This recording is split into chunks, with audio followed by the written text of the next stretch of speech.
Edwards, bonsoir. Je suis ravie, même si je n'en ai pas l'air, de vous retrouver pour la seconde partie de la FAQ. Je vous ai proposé précédemment une première partie.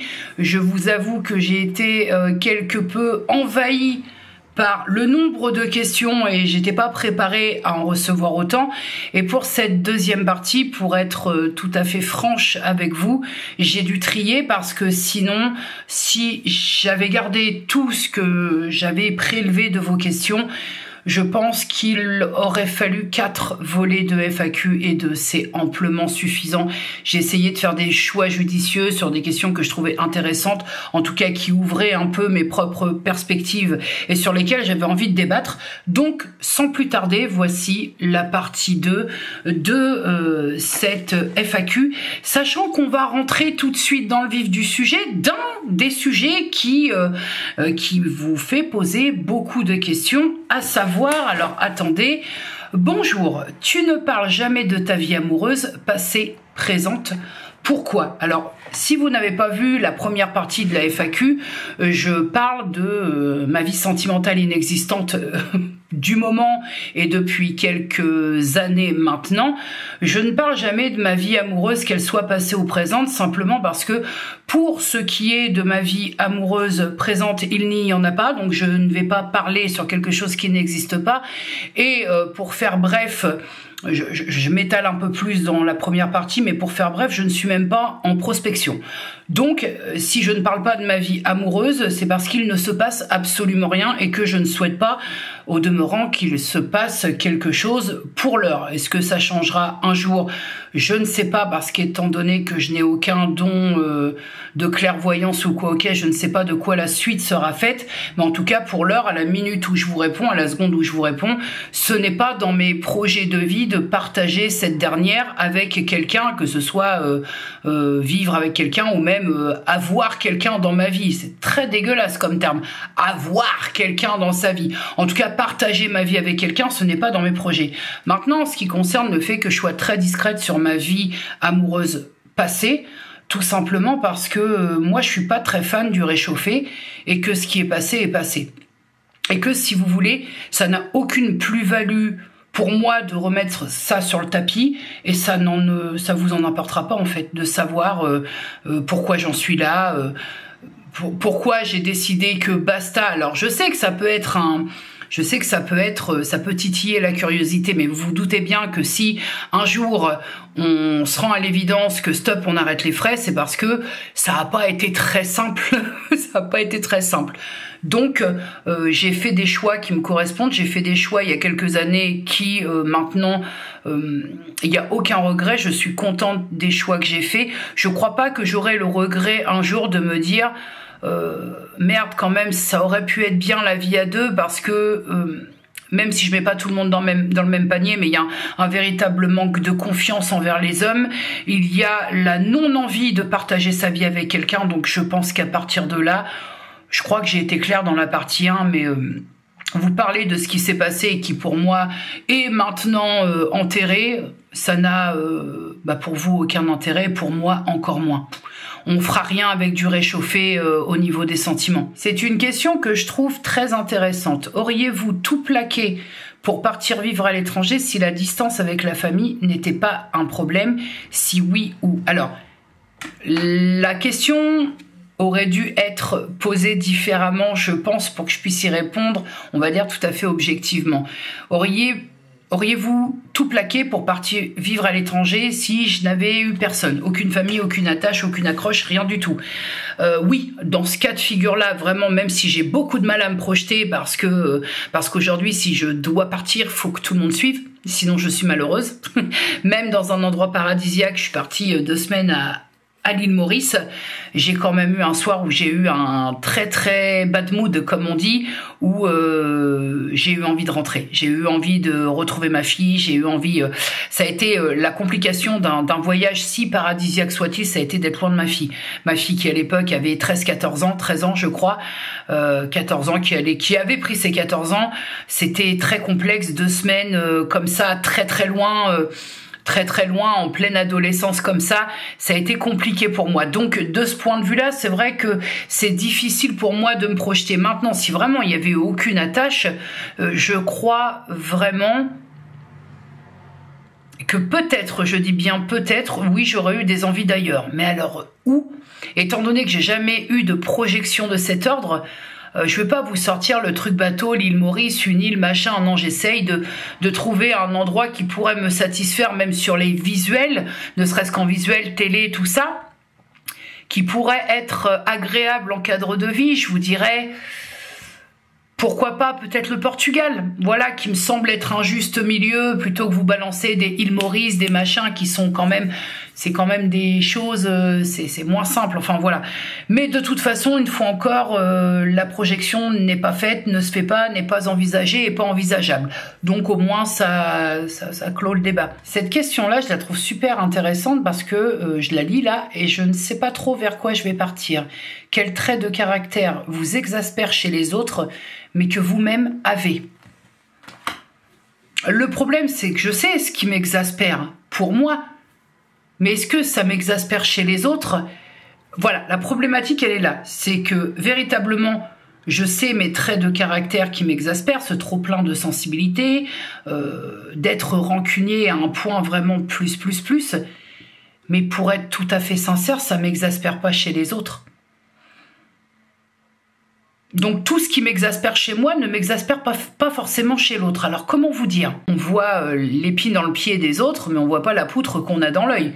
Donc ce qui m'exaspère chez les autres, j'imagine que moi je l'ai pas. Vous voyez un peu le côté vicelard du truc?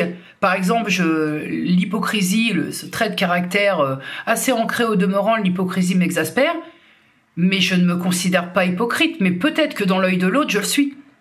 Voyez Ah bah c'est vicelard. Alors donc, reconnaître un trait de caractère qui t'insupporte pour toi, enfin qui t'insupporte chez les autres, mais que tu as, moi je trouve que c'est très complexe, c'est peut-être même limite impossible, compte tenu du fait que quand ça t'exaspère chez l'autre, tu imagines que toi, tu en es dénué. Il y a des choses qui m'exaspèrent globalement, pas chez des personnes en particulier, mais par exemple, quand tu es créateur de contenu, les tics de langage, où ça m'exaspère chez l'autre alors que j'en suis bardé, les j'ai réussi à me soigner du coup, mais il y a plein de tics de langage comme ça, je me dis, mais ferme bien ta gueule 2 minutes, qui m'exaspère chez les autres, et moi, au montage, je prends très très cher, donc je n'ai que ça à vous fournir comme réponse. Cette question-là aussi, je la trouve hyper intéressante parce que j'ai un avis tellement tranché maintenant que j'avais pas avant, que je trouvais intéressant de parler un peu autour de cette question. Crois-tu que l'on peut aimer quelqu'un sans condition? La Jenny qui avait 19-20 ans vous aurait dit, mais bien sûr que si, quand on aime, c'est sans limite, quand on aime, je crois que c'est complètement erroné. Et je crois même que c'est plutôt très sain d'aimer. On peut aimer quelqu'un de tout son cœur, mais par contre avoir des limites. Je pense que c'est très sain parce que quand il n'y a plus de limites et qu'on est prêt à donner sa vie pour une personne qu'on aime, je vous parle pas de ses enfants, je vous parle de relations sentimentales. Il faut garder quelques réserves pour en avoir encore en stock, ne pas tout donner. Moi, c'est ce qui s'est un petit peu passé puisque vous voulez gratter un peu dans le fond du sujet. Je crois que j'ai pas 100% je n'assume pas tout des échecs de mes relations passées. Mais par contre, ce que j'assume, c'est que je crois que j'ai mal aimé les gens. Je n'ai pas su aimer les gens. Je pensais les aimer, j'étais capable d'aimer... moi qui ne voulais pas d'enfant, j'ai fait un enfant avec le père de ma fille et j'aimais cette personne de toute mon âme, de tout mon être. Mais je crois que effectivement... c'est pas la bonne façon d'aimer. Quand t'es capable vraiment de... Comment je peux verbaliser ça? Quand t'es capable de donner ta vie pour quelqu'un que tu sais pas finalement si 5 ou 10 ans après il sera encore dans ta vie, c'est pas très sain. Et je crois que j'ai su aimer les gens, mais de la mauvaise manière. En tout cas, j'ai su aimer certaines personnes, certains hommes qui sont passés dans ma vie, mais pas de la bonne façon. Et forcément, à un moment, ça dérape. Et toi, si tu veux quand tu penses que tu aimes quelqu'un plus que tout, plus que toi-même, et que tu reçois pas, parce que en fait, aimer quelqu'un corps et âme de tout son être sans limite et sans condition, c'est pas sain. Et donc, comme t'es dans un truc pas sain du tout, tu vas, je pense, générer quelque chose qui n'est pas sain parce que tu vas pas comprendre pourquoi ta hauteur à toi est pas la même que l'autre. Et donc ça va commencer à déraper, ça va commencer à fuser, ça va commencer à maltraiter psychologiquement, ça va commencer à maltraiter verbalement. Bref, ça va être la dégringolade. Et au final, on se pourrit, on s'empoisonne et pour ma part, on se vaccine. Parce que moi, il y a eu des relations vaccins. C'est-à-dire que sans déconner, stop quoi, point. Au bout de première, 2, 3, 4, 5 relations, où c'est la même merde que le schéma se répète, comme je vous disais dans la première partie, t'arrêtes les frais. À un moment, faut couper l'eau, comme on dit, hein, parce que les dégâts, si tu laisses l'eau couler, c'est pas terrible. Et donc, je vais rebondir sur une question très personnelle. Je vais border, bien évidemment, vous vous doutez, parce que lui, il a pas demandé à ce qu'on parle de lui sur ma chaîne. Mais quelles sont tes relations? Je trouve ça même très limite. Hein. Mais quelles sont, au moins, je vais mettre les trucs à plat sans rentrer trop dans les détails. Mais quelles sont les relations avec le père de Samantha? Mes relations, elles sont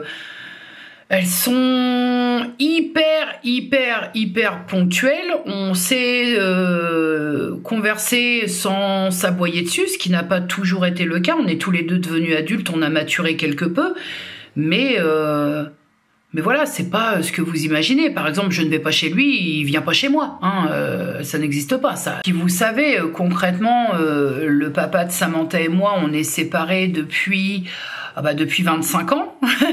Donc, c'est-à-dire que là, il y a eu beaucoup d'eau coulée sous les ponts. Et puis le temps fait son œuvre. Et puis, même si on a eu des bouffages de nez, c'est peu de le dire, le temps fait son œuvre. Et puis, comme je vous le dis, lui comme moi, on a maturé, on a vieilli, on a pris de l'âge, on a pris du recul. Voilà, donc il n'y a pas de raison. Aujourd'hui, on peut se croiser. Je pense même qu'on pourrait se prendre un café sans que le ton s'amplifie, hein, parce qu'on était très capable de ça. Donc, sans qu'il y ait d'éclat de voix, parce que, voilà, ça y est, bon... Hein, à un moment, comme on dit, pour plein de choses et des deux sens, il y a prescription, quoi. Voilà, on fait le point aussi, hein, comme je vous dis, il s'agit à un moment de se poser, de se concentrer un peu sur ce qu'on est, de savoir ce qui a été fait, comment ça a été fait. J'ai beaucoup cogité à tout ça. Hein. De toute façon, j'en suis venue à prendre des décisions parce que il y a le père de ma fille, mais je me suis pas. Après, il y a eu d'autres hommes qui sont rentrés dans ma vie, mais qui n'y sont pas restés très longtemps, parce qu'après, il m'a fallu quand même très peu de temps pour comprendre que partager ma vie avec quelqu'un, ça me gonflait plus qu'autre chose, et que moi j'appartenais à ce type de personne. Quand tu fais un enfant avec quelqu'un, en fait, après, si ça marche pas, t'as pas envie d'ailleurs d'autre chose. Donc voilà, je n'aurais pas voulu refaire ma vie avec quelqu'un qui avait des enfants ou qui voulait des enfants. Donc à partir de là, vous savez, c'est compliqué derrière, parce que moi, après le père de ma fille, j'avais quel âge ? J'avais 25 ans de moins. Trouver quelqu'un qui ne veut pas d'enfants ou qui n'en a pas déjà, c'était un peu complexe à l'époque. Donc voilà, bon. Je pense que là, d'un point de vue détail, on est pas mal, quoi. Mais vous comprendrez que pour répondre à cette question, il n'y a aucune sorte d'animosité entre le père de ma fille et moi. Ça n'aurait aucun intérêt. Notre fille, c'est une adulte, hein, donc se chicorer la gueule maintenant, ça serait quoi l'intérêt? Il y en a aucun. Donc les relations sont relations qui sont en lien avec notre fille. Si on doit se contacter, c'est parce que ça a un lien avec notre fille, ni plus ni moins. Alors pour cette question, hors ta famille, qu'aimes-tu le plus dans ta région? Le fromage, que je dois consommer avec très grande parcimonie, le fromage, la crème fraîche, le beurre de micelle. Tout ce que je dois consommer en toute petite quantité. Voilà, qu'est-ce que j'aime le plus dans ma région? Forcément, tu parles à quelqu'un qui... je suis normande, hein. Donc, je suis normande. Un voyage qui te fait rêver et où que tu planifies déjà. Je n'ai aucun voyage en cours de planification. Par contre, un voyage que j'aimerais faire, alors de là à vous dire que ça me ferait rêver, j'en suis pas là, mais un voyage que j'aimerais faire et qui sera fait de toute façon sur un moyen terme, ce serait de partir au Portugal, mais ce serait pas vraiment un voyage...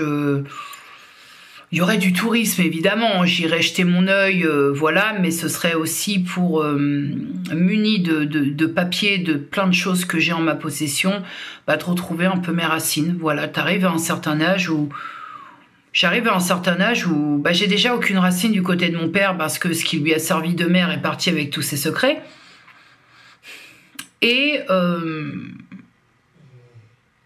j'ai les racines du côté de ma mère, mais on a creusé et ma mère, elle a trouvé des pistes assez chouettes où on a une piste, bon, notamment, on a une famille au Portugal et pas loin de Pombal, on a de la famille au Brésil, donc je trouve ça, moi, ça me fascine ces trucs-là. Donc, je dis pas que j'irai au Brésil, par contre, ouais, faire un petit voyage comme ça, un peu retour aux sources, même si j'y suis jamais allée, mais en tout cas, retrouver ses racines un petit peu et je sais pas, peut-être voir des maisons où j'ai de la famille qui a vécu là-bas. Je trouve que ça peut être... ouais, c'est un voyage qui me ferait bien kiffer. Maintenant, un voyage de rêve, bah, je retournerai, moi, il n'y a pas d'arrangement, pas de grimace, je retournerai à l'île Maurice et en entrant peut-être un petit peu plus dans le vif du sujet, notamment avec les locaux, tout ça, j'avais tellement adoré le contact mauricien que... Ouais, si un jour je devais me payer un vrai gros voyage, ce serait pour retourner à l'île Maurice, indiscutablement. Trouves-tu difficile de dire ce que tu penses vraiment sur YouTube? Oh, bah ça, c'est un vaste débat, hein. Bah oui, c'est difficile. Et encore, moi, je me prends quelques libertés. Mais c'est difficile de dire ce que l'on pense vraiment. Bah pourquoi? Parce que déjà, bon, il y a l'accueil. Il y a l'accueil qui peut être fait, qui est pas toujours très sympathique. Et moi, je vous le dis, j'ai pas envie de fliquer en DM, j'ai pas envie de ça. Donc effectivement, oui, je me mets une censure sur le fin fond de certaines de mes pensées parce que je veux juste qu'on me foute la paix. En fait, c'est aussi simple que ça. J'ai plus l'envie, j'ai plus le temps à donner à des gens qui vont interpréter à leur sauce et qui vraiment tout ce que tu dis amène ça à eux, leur petite personne, et ne comprennent pas que tu partages peut-être une pensée, quelque chose sans viser quelqu'un. Ouais, ça c'est chiant, ça. Voilà, le truc véritablement casse-noisette sur YouTube, c'est que bah tu te mets un peu de limite parce que dès que tu pars un peu dans des contrées, il y a des personnes qui vont prendre ça pour elles. Et les Beyoncé de YouTube, faut se détendre parce que c'est pas parce qu'un créateur de contenu va tenir tel ou tel propos que c'est pour vous, hein. À un moment, il faut lever le pied, hein. Comme je l'ai déjà dit, le problème de dire ce que l'on pense vraiment sur YouTube, c'est que tout est soumis, absolument tout, du moindre P d'acarien au vraiment, quand tu dis les mots, tout est soumis à interprétation et c'est une logique. C'est une logique. On est là à te balancer des bribes de vie en mousse, que tu réagisses à ça, que les personnes qui te suivent réagissent à ça. Moi, je trouve ça logique. Mais parfois, je trouve ça un petit peu intrusif. Parfois, je trouve ça un peu de l'ordre de l'injonction. Parfois, je trouve que ça va un peu loin. Voilà, je trouve que, si vous voulez, je pars d'un principe très simple. Ne dis pas ou ne fais pas aux autres ce que tu n'aimerais pas qu'on te dise ou qu'on te fasse.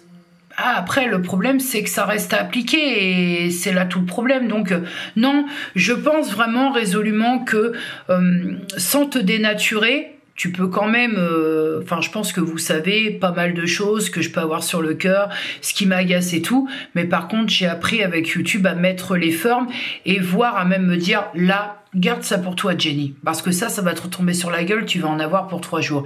Je veux dire, j'ai eu des... Il y a quand même, j'ai jamais eu trop de merde sur YouTube. Il y a une petite merde une fois par rapport à des propos qui avaient été tenus par une créatrice de contenu en rapport avec une main au cul, tout ça, et que ça m'avait un petit peu chiffonné. J'avais dit ouvertement les choses et là clairement comme je les avais sur le cœur et ça avait induit le genre de truc en fait qui me fatigue. Donc voilà, non. On peut être sincère, mais en gardant une énorme part secrète parce que il y a des choses en fait qu'il est préférable de garder pour soi quand on est créateur de contenu, simplement. Non, mais quand je vous dis que j'ai des questions que je trouve dingues et super bien tournées, Le silence en dit-il plus long que les mots? J'adore cette question, mais carrément. Mais alors, si tu savais à quel point le silence est puissant, c'est une merveille. Le silence, parce que, si vous voulez, le truc dans le silence, quand tu ne dis rien, moi, je suis pas dans le délire de qui ne dit pas consent. Non, qui ne dit pas se préserve. Ça, c'est déjà pas mal. Mais quand tu es agacé, quand tu es en colère, parfois, je crois que le silence, c'est la meilleure des réponses. Parce que ça veut tout dire et rien dire. C'est une pure merveille. Ne rien dire. Ne pas donner l'or. C'est une merveille.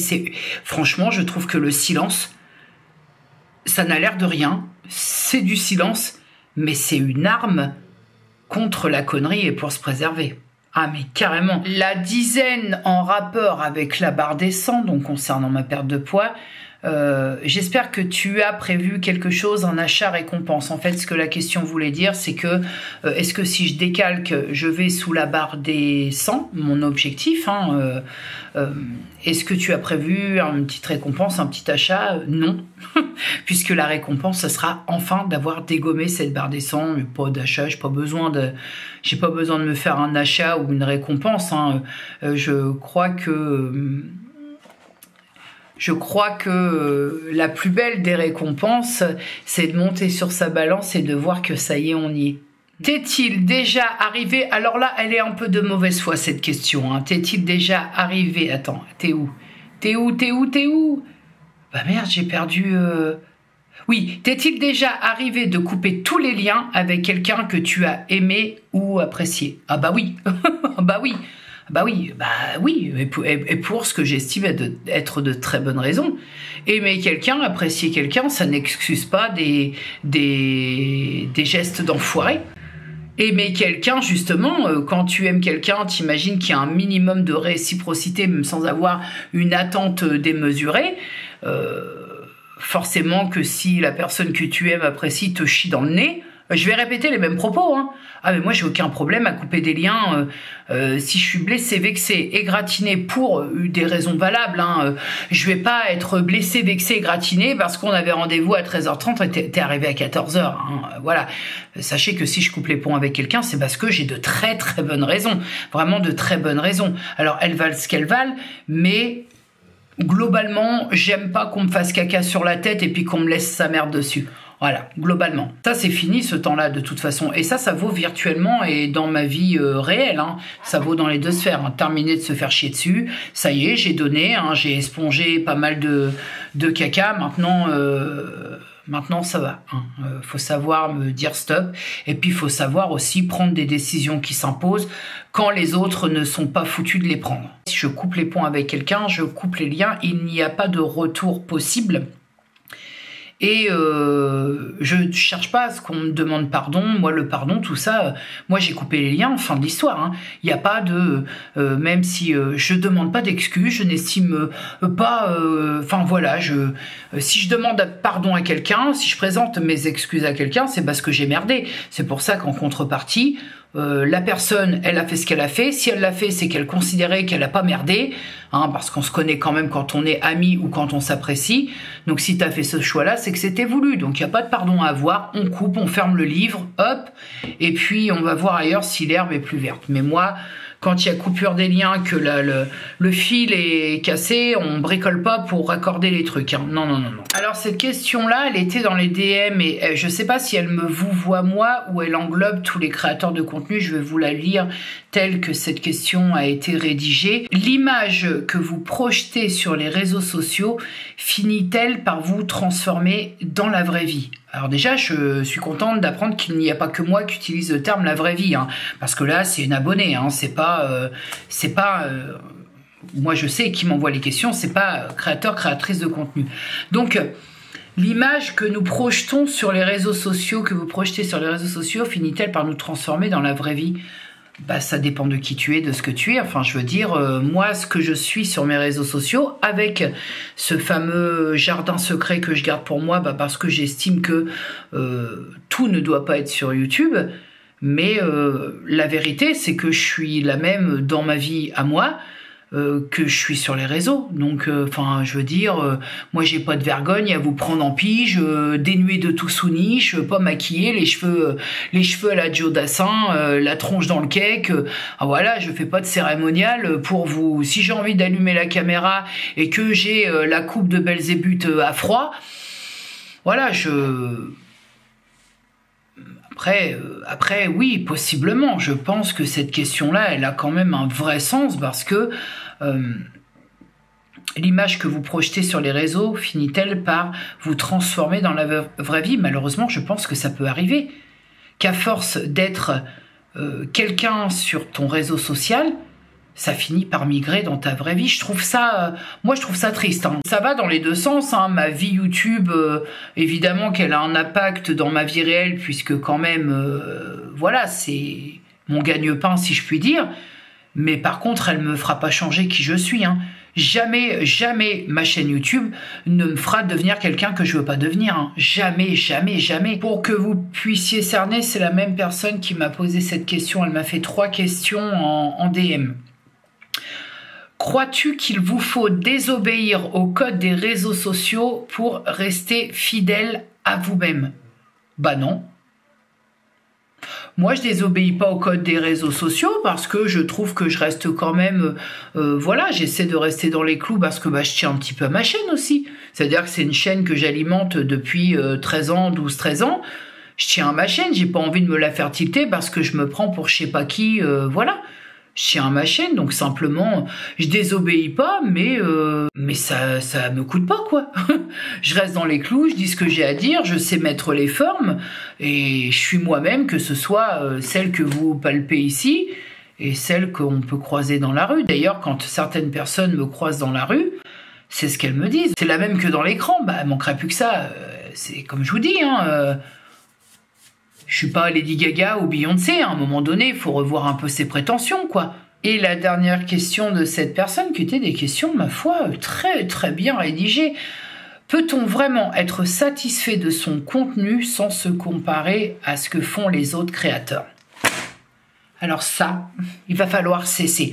On va doucement, mais sûrement, on est à 6 mois de la fin 2025.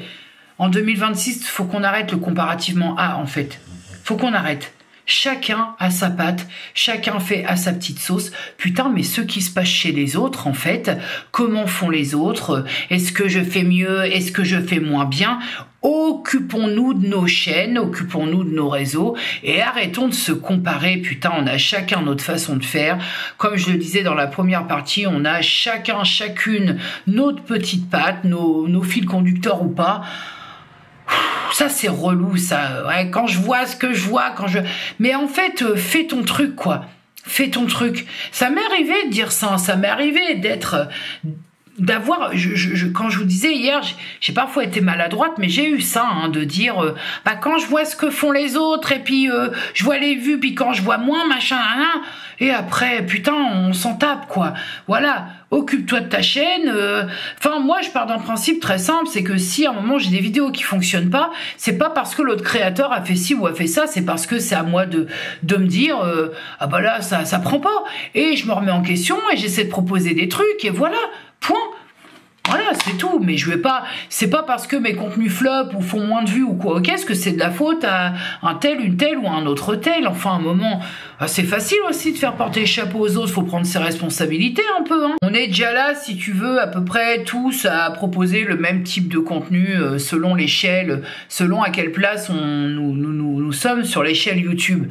Alors si en plus, on est là un peu à être des clones avec parfois des collaborations commerciales similaires et tout, si en plus tu passes ta vie YouTube à te comparer aux autres et à ce qu'ils font, wow, vas-y, laisse tomber. C'est que, moi, si je passais mon temps à ça, je me dirais, faut que j'arrête, quoi. Je suis pas faite pour ça. Non, tu te mets la rate au courbouillon à te comparer les chiffres, les vues, les machins. YouTube, c'est que du YouTube, hein. De base, on propose du divertissement, du lifestyle, on teste des choses pour vous en faire un retour. Prendre les chaînes des autres, vas-y, non, moi, ça, j'en suis plus là, Une question que j'avais oubliée de Vox. Vous inquiétez pas, c'est pas une question qui part en saucissonnade. Quel est ton combo parfait de points? Un chien, un café, un livre et point de suspension. Il y a plusieurs réponses. Un chien, un café, un livre et la cheminée. Alors une vraie à choisir, mais bon, la mienne, je peux pas la réhabiliter. J'ai pas le droit. Mais une cheminée qui crépite à la télé, c'est bien aussi. C'est pas la même, mais je fais ce que je peux. Je te dirais un chien, un café, un livre et une cheminée et la neige dehors. Oh, ça, c'est kiff. J'adore ces moments de lecture l'hiver où je m'allume, vous savez, j'ai des cheminées de table, où je mets un feu crépitant avec une musique de jazz. D'autant que l'hiver prochain, je vais avoir ma platine vinyle, je vais me faire kiffer. Ah ouais, décidément, moi, l'automne-hiver, ce sont mes saisons. Quel serait le titre de ton autobiographie? Vous savez que ça, je me suis déjà posé, voilà... parce que j'ai commencé l'écriture d'un bouquin qui est loin d'être terminé, mais qui n'a rien à voir avec... voilà, qui n'a rien à voir avec ça. Mais... alors, sans être de l'ordre de l'autobiographie, parce que, pareil, une fois de plus, je me sens tellement pas légitime de faire ça, mais je m'étais dit, si un jour t'écris une autobiographie, pardon, je commence à fatiguer, hein, il est 23h20.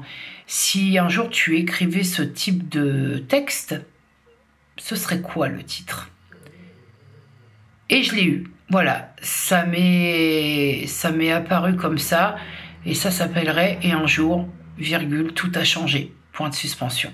Que ce soit sur YouTube, les réseaux ou dans ta vie personnelle, as-tu rencontré des personnes qui se sont éloignées sans raison apparente? Oui.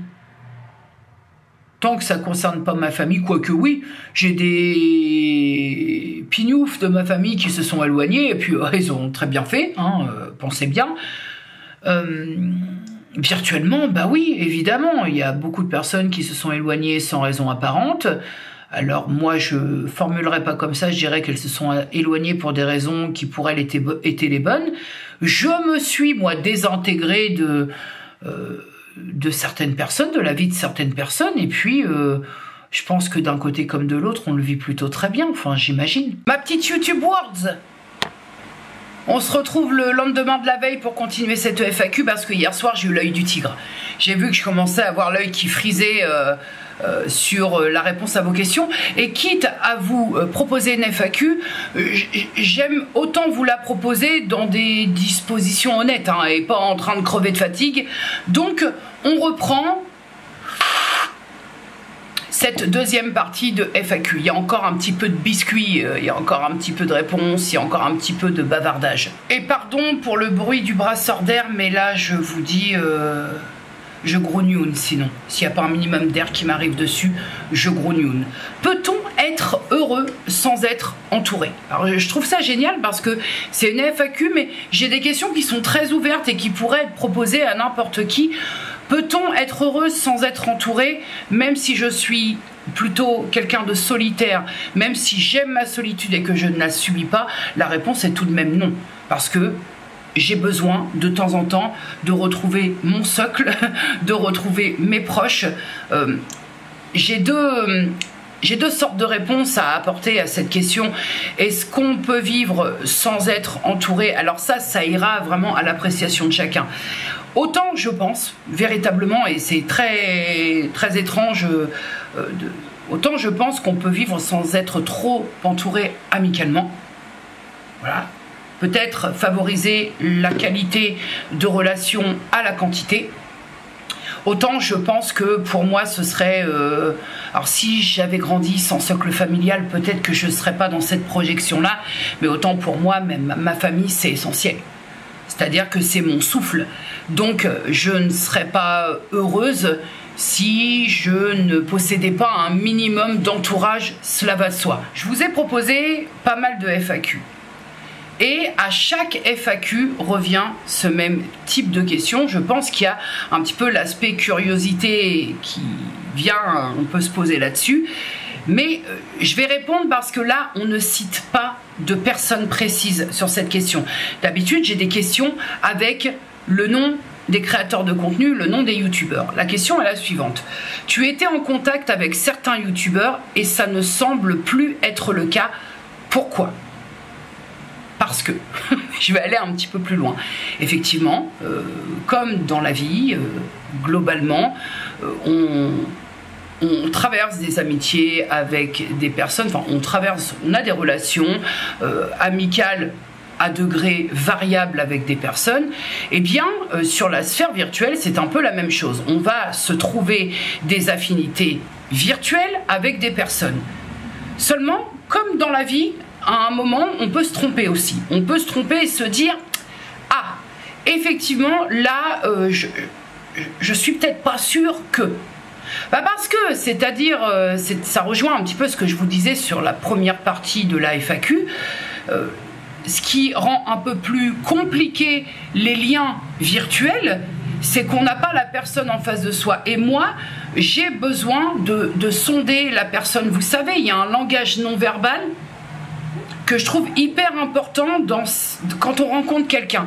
Il y a parfois des gestes, des choses qui disent sans que la personne ait même besoin de prononcer un seul mot. Et ça, très objectivement, quand tu as des relations basées sur le virtuel, tu l'as pas. Ce besoin d'avoir le contact physique, entendons-nous bien, mais d'avoir ce contact visuel, la personne en face à face, tu l'as pas. Donc, c'est-à-dire que la marge d'erreur, elle est un petit peu plus grande. Tu peux toujours te tromper quand tu as la personne en face de toi, mais c'est-à-dire que ça peut demander moins de temps de t'apercevoir que là, tu es à côté de la plaque. Ce qui est radicalement plus difficile quand ce ne sont que des relations virtuelles.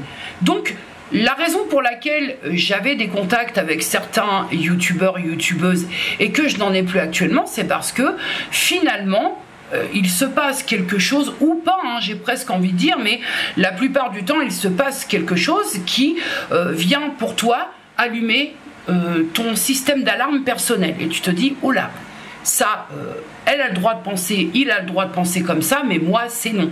C'est pas que je suis intolérante, c'est que j'ai 47 ans et j'ai assez donné à, pardonnez-moi l'expression, mais à tendre le cul pour me faire apprécier, à tendre le cul pour qu'on m'aime un tant soit peu. Je n'ai plus aujourd'hui ce besoin de validation de l'autre, je n'ai plus ce besoin d'être aimé absolument, je n'ai plus ce besoin d'appartenance à une tribu, à un groupe, je n'ai plus cette attente de mots d'amour, de mots d'amitié, j'ai plus tout ça.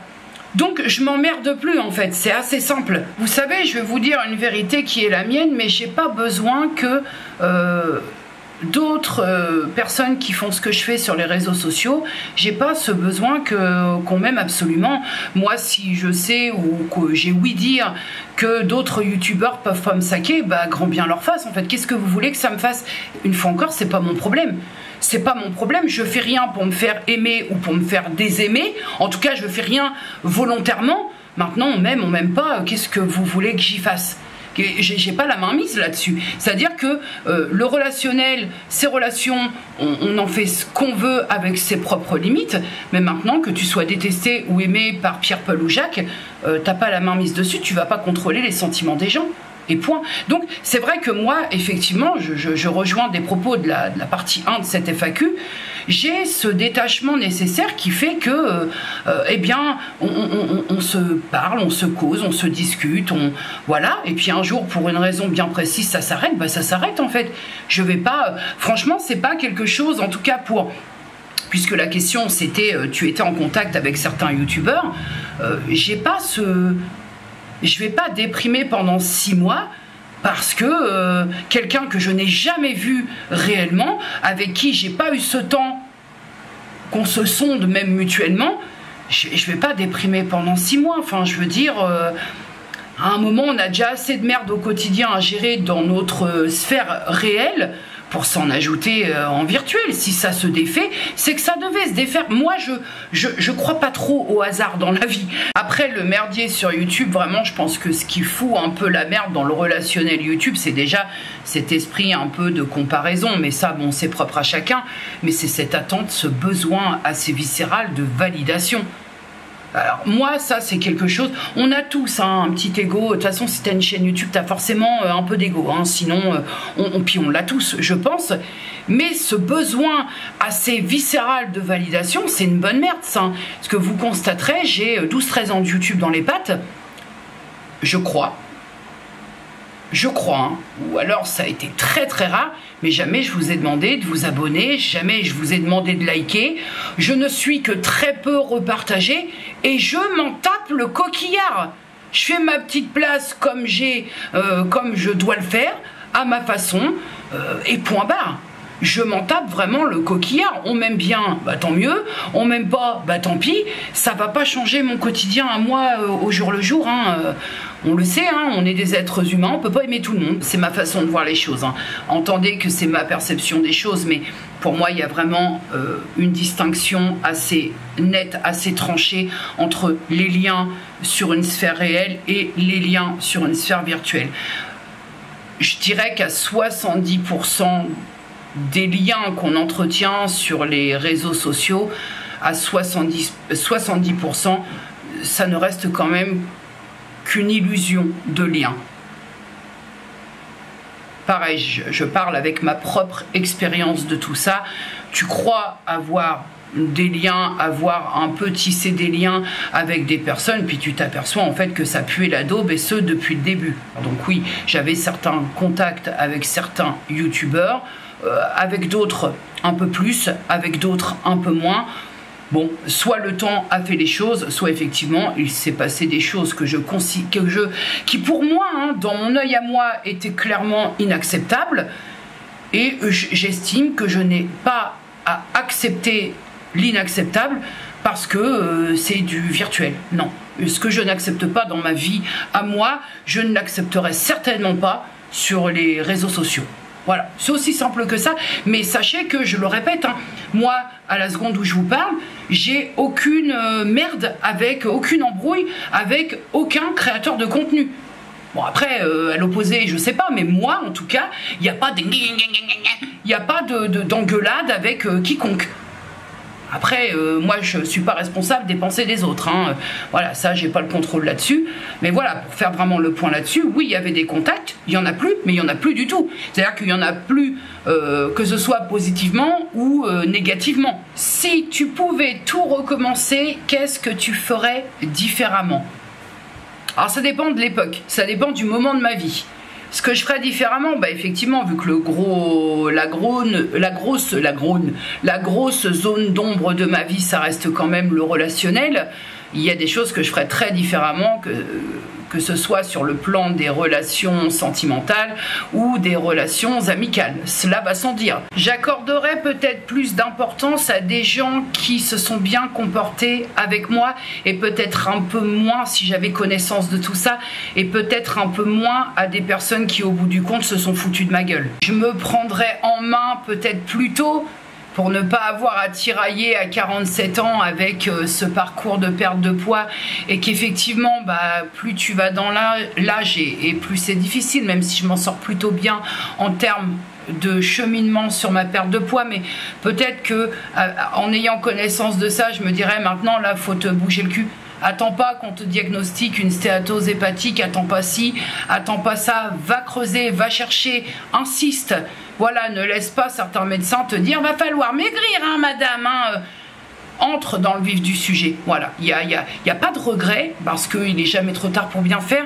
Mais il y a quand même cette notion d'avoir perdu du temps et que le temps ne se rattrape pas. C'est difficile de lister ça parce qu'en fait, il y a pas mal de choses que je ferais différemment, autant il y a des choses que je ne voudrais pas changer, même si ça induit des phases difficiles. Mais il y a des choses de ma vie, malgré les difficultés, que je ne voudrais absolument pas faire différemment. Donc c'est vrai que c'est une question qui demande, parce que là vous vous doutez bien que je n'ai rien scripté et que je réponds à brûle pour point, c'est quand même le but d'une FAQ, d'avoir un minimum de spontanéité, et c'est vrai que là je trouve que c'est une question qui demande un peu plus de réflexion, et pourquoi pas de se poser et de faire un petit... voilà, une petite checklist de qu'est-ce que j'aurais fait différemment finalement.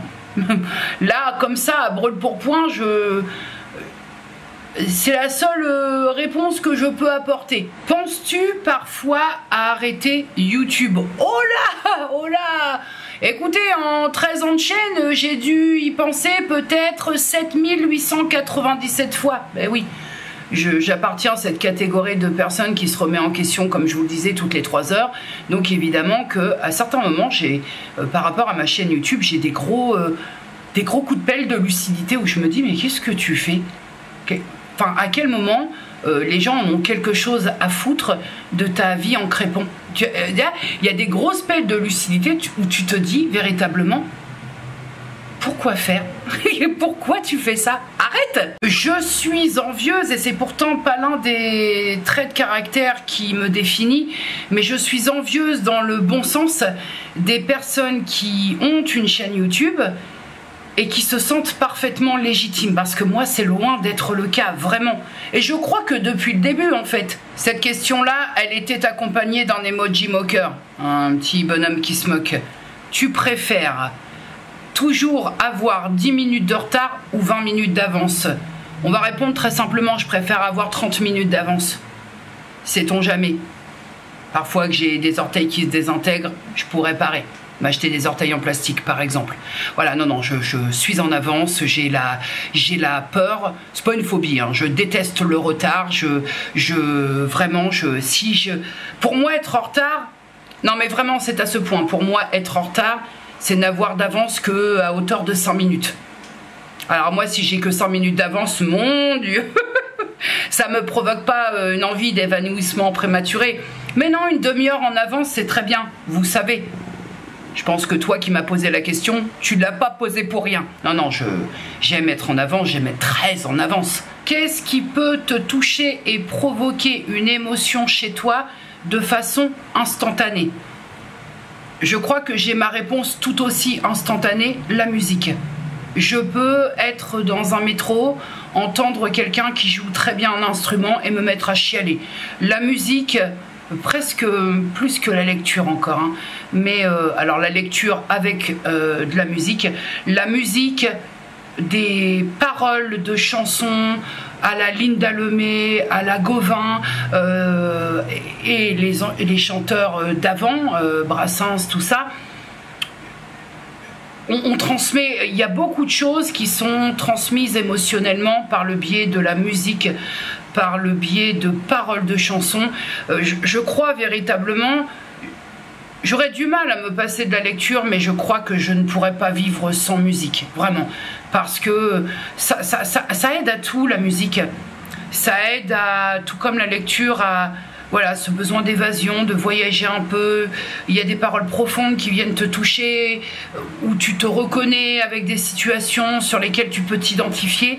Vraiment, ce qui peut provoquer une émotion instantanée sur moi, c'est quelqu'un qui va ou jouer d'un instrument. J'ai un amour que je n'explique pas pour le violon. Tout ce qui est violon, je sais pas, c'est un son que je trouve très mélancolique et ça provoque chez moi une émotion assez bizarre, hein, et vraiment je ne l'explique pas. De belles paroles sur une belle mélodie, voilà, je pense véritablement que ce qui peut me faire déborder très vite, c'est la musique, une belle chanson, de belles paroles, véritablement. On reste dans le tu préfères. Tu préfères avoir toujours raison ou être toujours comprise? Pour moi, il n'y a qu'une seule réponse possible, toujours comprise. Je m'en fous d'avoir toujours raison, peu importe la situation, mais que j'ai raison ou j'ai tort, qu'on comprenne mes émotions dans l'instant, ce serait génial. Parce que c'est un gros problème que je rencontre. Il y a des moments où je ressens des choses, je pense des choses, et j'ai ce sentiment parfois que je suis incomprise. Alors sans faire le Calimero, hein, mais à choisir. Mais il n'y a même pas photo, j'ai pas envie d'avoir toujours raison, puisque un être humain normal, lambda, n'a pas toujours raison, ça n'existe pas ça. Mais d'être toujours comprise, waouh, ça c'est d'une puissance quand même. Elle est jolie cette question. Si ton cœur avait une playlist, quel serait le premier morceau? Bah c'est pareil, hein. Il n'y en a qu'une. Le plus fort c'est Mon père, Linda Lemay. Il n'y en a qu'une d'ailleurs. Cet album-là, il me semble que c'est Lettres rouges de Linda Lemay, il est extraordinaire, il n'y a pas d'autre mot.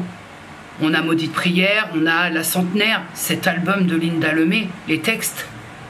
Mais alors, le plus fort, c'est mon père, il est même tatoué sur mon bras, hein, le refrain. Comment t'as pu trouver un homme qui n'a pas peur, qui promet sans trembler, qui aime de tout son cœur? Je le disais il y a longtemps, mais pas de la même manière. T'as de la chance, maman, le plus fort, c'est mon père. Allez, coupage de sifflet, on ferme. Jamais je ne l'écouterai sans pleurer parce qu'elle parle tellement bien de ce que je ressens. Et pour plein de choses en plus, hein, c'est une vérité. Hein. Non mais j'insiste, hein, les paroles elles sont dingues de cette chanson. Comment t'as fait maman pour lui ouvrir ton cœur sans qu'il parte en courant avec ce que t'as de meilleur? Y a-t-il des mots magiques que t'as dit sans te rendre compte?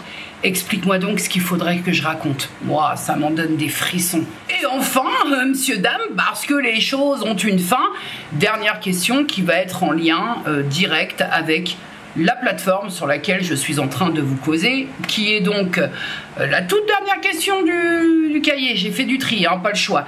Qu'est-ce qui te met en colère sur les réseaux sociaux et particulièrement YouTube? Elle est très très bien tournée cette question parce qu'effectivement je sens vraiment le truc. Il y a les réseaux sociaux, donc moi je ne suis concernée que par Instagram parce qu'ailleurs je n'existe pas et je n'y fous même pas un œil. Donc effectivement il y a vraiment une distinction parce que je suis plus souvent en colère à cause de ce que je crois sur Instagram puisque bah, tu scrolles. T'as pas tellement le contrôle de qui tu regardes. Quand tu scrolles un peu comme ça, tu vas tomber sur des contenus qui parfois te font bondir. Alors que sur YouTube, eh bien, moi j'ai un très bon adage, on a ce privilège sur YouTube de choisir qui on suit, choisir qui on suit. Et donc, par conséquent, de choisir également ce que l'on veut regarder ou pas. Après, détendons-nous clairement du cigare.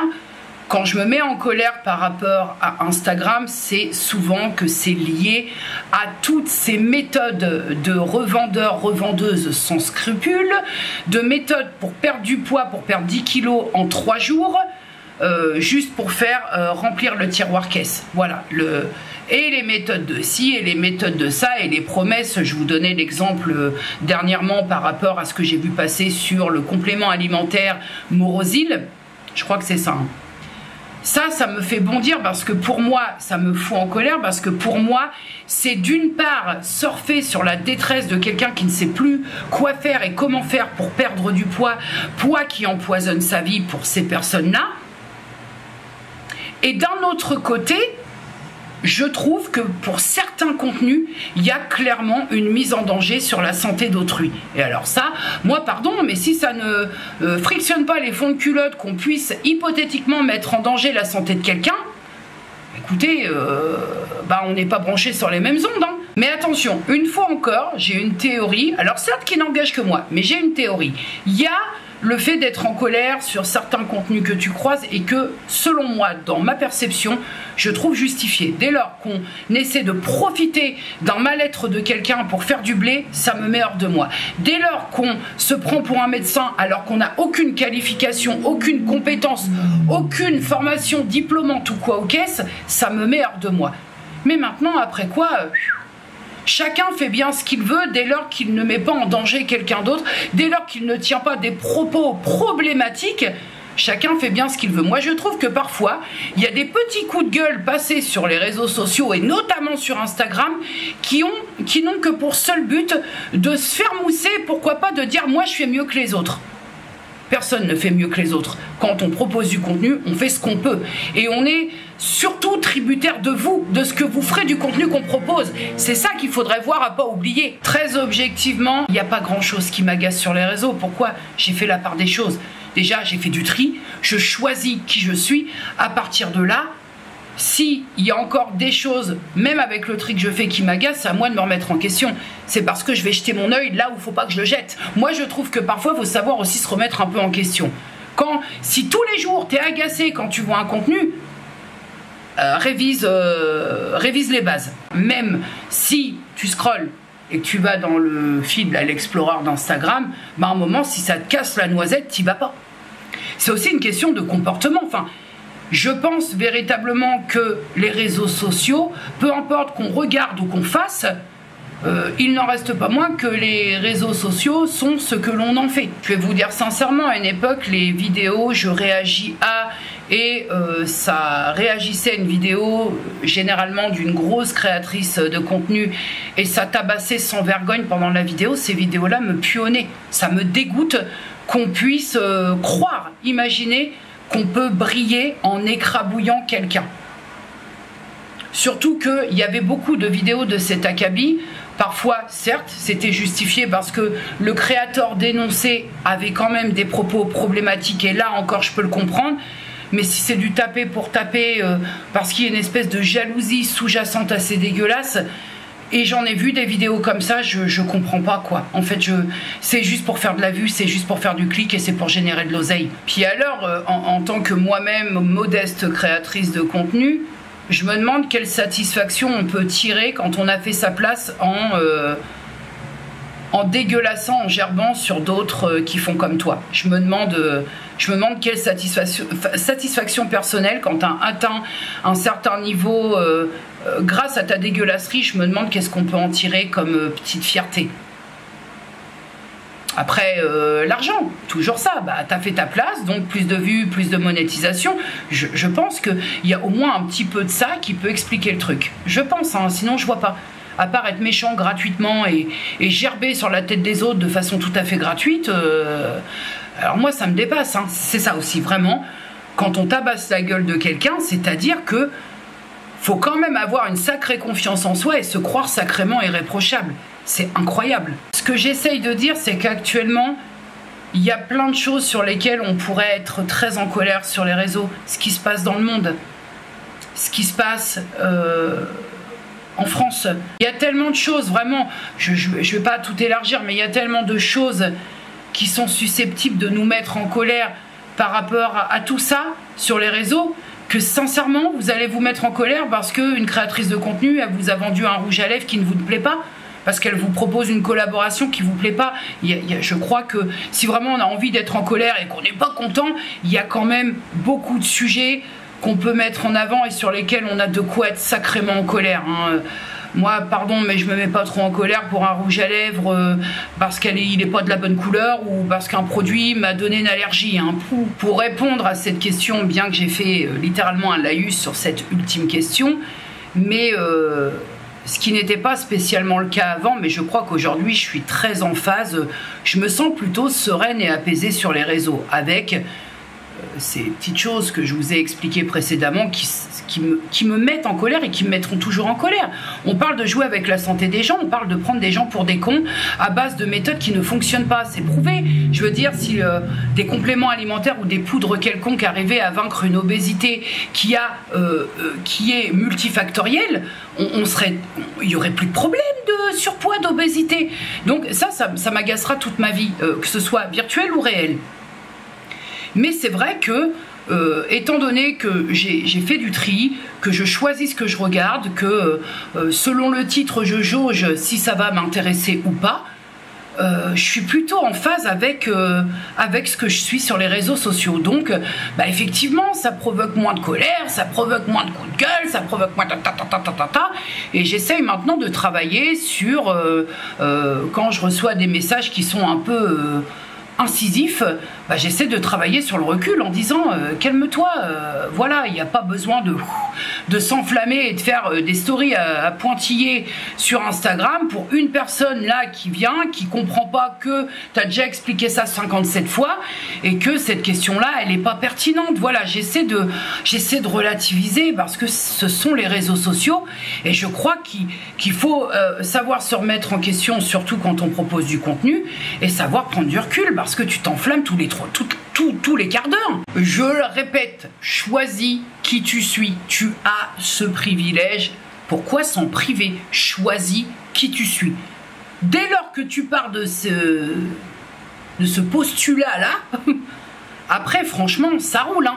Alors après, forcément, faut pas avoir ce vice d'aller quand même voir, jeter ton œil, d'avoir cette vicelarderie, d'avoir, voilà, des comptes un peu en soum-soum pour aller voir. Bon, après, chacun fait ce qu'il veut. Moi, c'est pas mon problème. Mais bon, évidemment, si tu veux la paix, faut vraiment l'avoir pour de vrai, quoi. Tu vois, c'est de pas faire le sous-marin, de pas ceci, de pas cela. Bon, hein, après, ça, c'est un autre débat, hein.